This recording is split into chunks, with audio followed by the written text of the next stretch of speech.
So, magandang gabi na naman po sa inyo. Almost 7 o'clock na gabi na ngayon.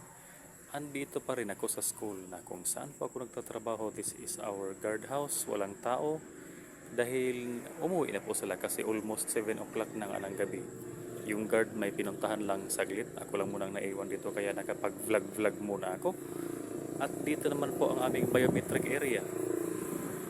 Yan, ewan ko lang kung nagkaklaro ninyo ng malinaw yung biometric.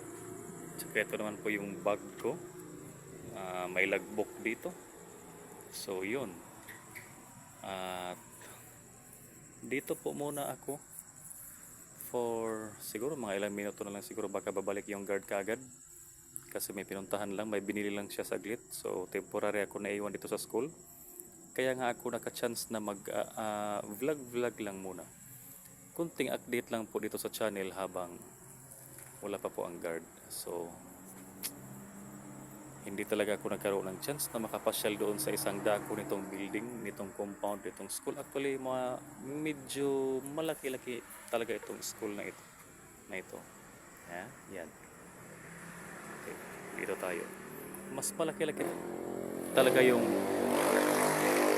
medyo yung maingay yung mga sasakyan kasi doon ito.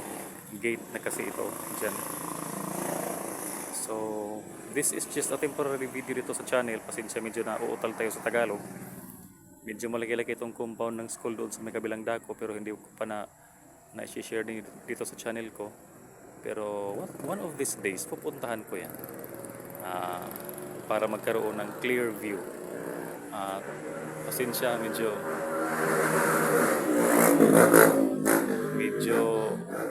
maingay talaga itong mga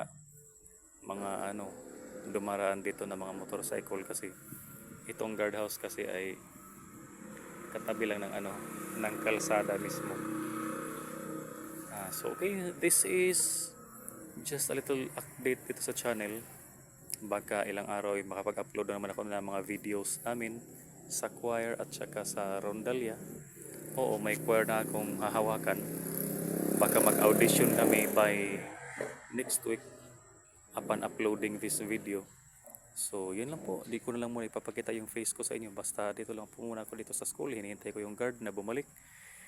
At this is just a short update dito sa channel. Maraming salamat po sa inyo. Pasensya na hindi pa ako nakabili ng microphone hanggang ngayon. Kasi pag inalis ko itong phone malapit sa bibig ko, hindi na ninyo masyado ako maririnig. Konti lang siguro. So next time pag magkaroon ako ng chance na makabili ng microphone, baka maaari ko nang ipakita yung mukha ko sa inyo sa malayuan. Okay, so as of now, this is yours truly, and this is just a short update dito sa channel ko. Maraming salamat and God bless you all.